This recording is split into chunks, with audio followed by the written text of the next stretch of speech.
That's where the chats show? Right there? Yeah. Cool. We got chats and everything, dude. First live, y'all. What's up? All right.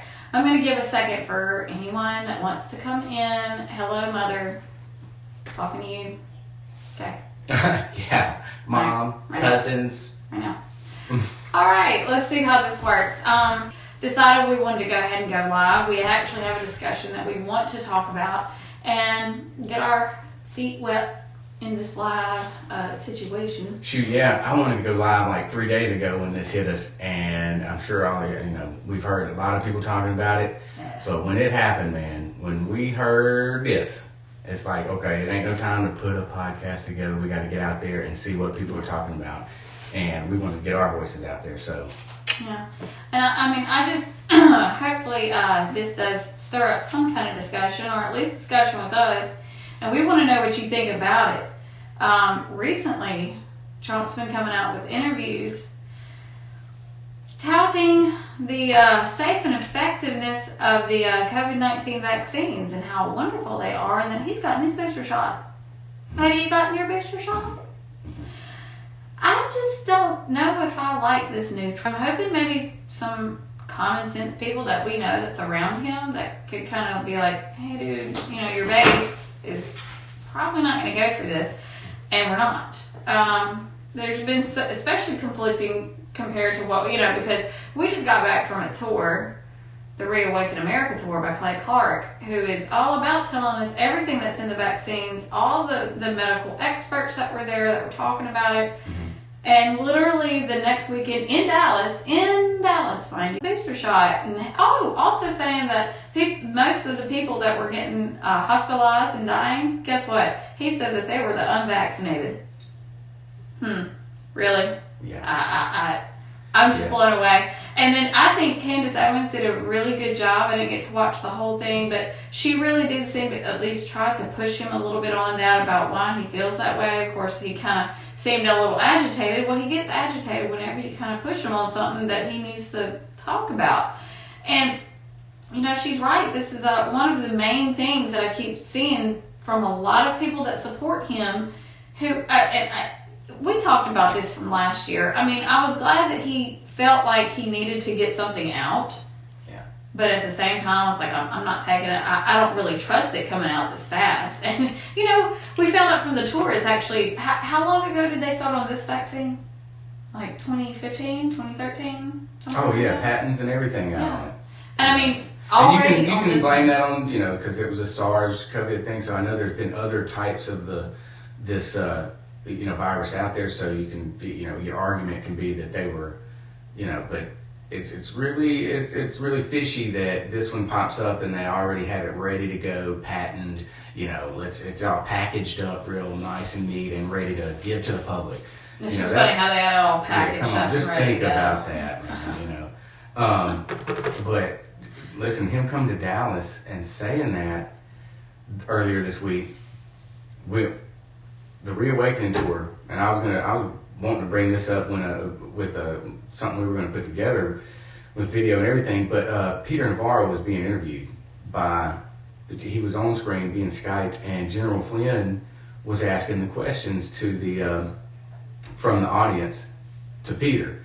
Okay, and when they got to the vaccine subject, Peter skated kind of on it, and the vaccines are for the elderly, for a certain population, he got completely booed. They went livid on him. Yeah, it was. We were sitting there like, we weren't the booers because I want to hear what Peter, we were there. I want to hear what Peter Navarro has to say about that subject, I want to hear what, he was the one right in Trump's ear, right at the beginning and at the tip of this. So I wanted to hear what Peter was saying. And yet everybody, stuck to their guns and was, he said what we didn't want him to say, so boo. Well, that's all good, but we want to hear what they have to say. Well, now we're getting to hear it, and now we're hearing Trump come out and actually somewhat back this vaccine. Now, that is when I called Kim up and was like, I said, I'm officially off the Trump train. That doesn't mean I don't support the fella. and a lot of stuff that his movement's doing. I mean, I'm with Trump, man. I'm MAGA, but I'm more with my Lord Jesus Christ than I am with MAGA, my man. And if you're going to sit there and go against God's creation and this is the stuff that's in this vaccine, you know, you can just see what's pushed. This stuff has not been properly vetted, period. Yeah, it's great that, you know, you implemented the EAU. You know, it's good you put it out there. It's good you pushed, you know, therapeutics first. You know, that was great. You know, we're with you on that. But man, if you start going on the side, because this is gonna slice it right down. This is gonna separate the sheep from the goat right here. It's not a good thing. It's not a good thing. And it's definitely not a good thing for him. He's got to think about this. We're only down almost a year. We've got 3 years to go. Yeah. And he's got to maintain his popularity and his base and keep driving his base. You know, he's got to get them invigorated, and it's definitely not going to happen if he's sitting there pushing stuff that I would guess, I haven't really seen any polls, but I would guess at least 80 to 85% of his base is probably not going to take the vaccine. I just know that for a fact because we actually have more common sense people who actually listen to more people than Fauci. And they're telling us truthful things that they can prove, which is the whole reason why when we went to the Reawaken tour, we wanted to know. I mean, this is literally one of his shirts from the thing. You know, Fauci lied, people died, pick a side. All right, hold on. You want to see it? You want to see it? Huh? We lie. Huh? All right, you ready? Boom. I love it. I love this. This is one of the cool shirts. I had to have this shirt. You know, I had to have this shirt. I'm just saying. Okay. Very excited about it.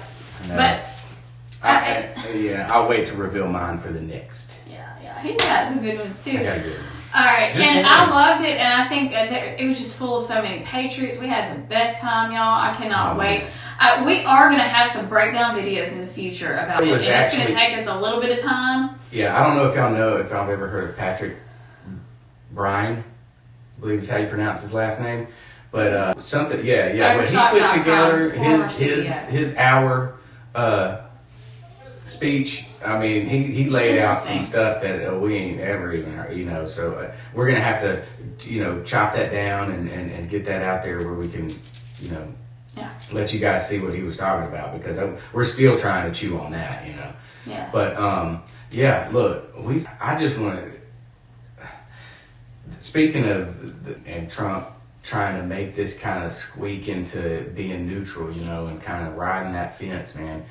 It's like he's really not understanding what he's doing to his base. I don't know if he's not understanding. I don't know if there's some kind of chess being played like most of his people think, you know, that he's trying to do some things, but it's not working. Not with this guy right here. No.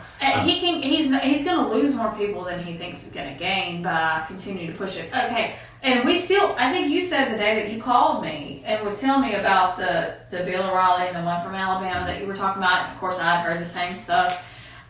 This is not going to play well because we're listening to everything. And to me, when he says that the unvaccinated people in the hospital, most of them are unvaccinated. I thought you were going to lead with the clips. No, I'll play the clips. I'm sorry, I thought you were going to lead with it so you would I am a little nervous because I didn't get to. This is what got us all fired up. So, I mean, you're seeing us fired up, but. All right, and y'all apologize for the clunkiness. This is my first time doing this part here, and hopefully it works. Yeah, they'll bear with us, though. Hopefully it works, and we'll go back and look at it later. Your family members will be all right with this. Okay, so let me go to my beautiful Twitter page here. Yeah. And I still didn't say that one. We're going to start off. I want to start off with Bill O'Reilly. Give me just a second. Yeah, go to Bill O'Reilly. I mean, that's when I heard Bill speaking with him, and they got to sounding just like talking heads. Like, that's what freaked me out, man. It's like, no, you guys are not supposed to be those guys. I mean, you cannot start talking like that. Okay, so ready for this one? Yeah, let's cue it up real quick. Yeah. But look, we did something that was historic. No, we saved tens of millions of lives worldwide. We, together, all of us, not me, we got a vaccine done, 3 vaccines and other things that have saved a lot of. We got a vaccine done in less than 9 months. It was supposed to take from 5 to 12 years. Because of that vaccine, millions and millions of people. I think this would have been the Spanish flu of 1917, where up to 100 million people died. This was going to credit for it. Take credit for it. It's a great, what we've done is historic. Don't let them take it away. Don't take it away from ourselves. You're playing right into their hands when you sort of like, oh, the vaccine. If you don't want to take it, you shouldn't be forced to take it. No mandates, but take credit because we saved tens of millions of lives. Take credit. Don't let them take that away from you. Okay, so the president made news. Do you agree with that? Right? Both the president and I are vaxxed, and did you get the booster? Yes. Yes. I got my booster. You gotten your booster? Okay, so Yes, me too. That's it's a very tiny group of it. No, we're big. Very tiny group over there. We're Yeah, big. right. Whatever. We are way bigger. See, that's what than I'm you think. saying. Who's talking to him that he's either lying, which is what I feel like I've just caught him in, is a lie. He's trying to play it off. He's making it's not helping him in any way. He's debasing his base and saying that we're crazy and that, why don't you understand, I'm the one that basically did this. And of course O'Reilly, because he's already had an issue, because he goes on get Glenn Beck every Friday. Yeah. He was saying some stuff people got really ticked off with, that I think it was a Friday that the next Friday he didn't have him on and was talking about stuff, but then the next Friday and Fridays after that. Hey, they might be testing the waters. Well, you go.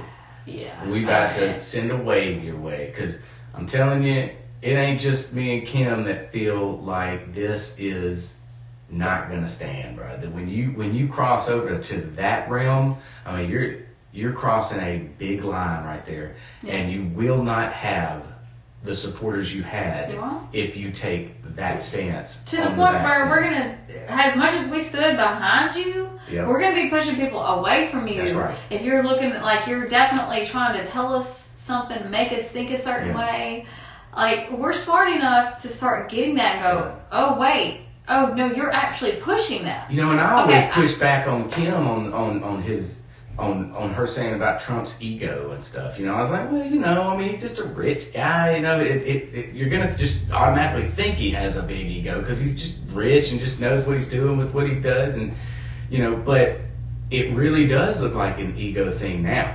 When what he was saying was, don't let the Democrats take that from you Republicans. The success of the vaccine. Don't let them take that from you. Look, we're so far past this donkey elephant crap. Look, man, we are so tired of the donkey elephant crap. Okay, there's no more of that. There's no more. We are the new wave. This is the new movement. This is actual we the people type crap, and we the people, I promise you, are going to fight against this vaccine crap. Now, I know I sound like an anti-vaxxer or whatever, but I don't care. Let me sound like an anti-vaxxer. Anti-vaxxers aren't just conservatives. And it's not that bad to be an anti-vaxxer. I mean, if you actually hear what's put in these vaccines, I probably wouldn't have given my kid most of them. I mean, I'll just be honest with you. I wish I'd have been this informed before my 3-year-old got all her stuff. But. Because I'm really not comfortable with it anymore. And that's not to say that I would not. Because I still am going to I want to read the studies, I want to know. Now, I want to know and feel like I need to find out more than I did when I first, had my daughter. But I feel like now it isn't, it's just something I don't want to put inside of her about. Right. And, with this one. But with this one, it's so different. And it is different. I mean, he's sitting there saying it would have been like, 1917 or whatever. It's like they used the trust that we had with all the research that went into measles and polio. Well, took years. You can get it. But yeah, to the true vaccine research that went in, it's like they took that trust we had in those doctors that were doing the research and the vaccines that have shown statistically to be so successful. They took that trust and they used it in this EAU. You know, this thing that isn't even a vaccine with new type of technology. They took all of that. They started rewording everything. They actually changed definitions to this stuff. And they're using the trust we had in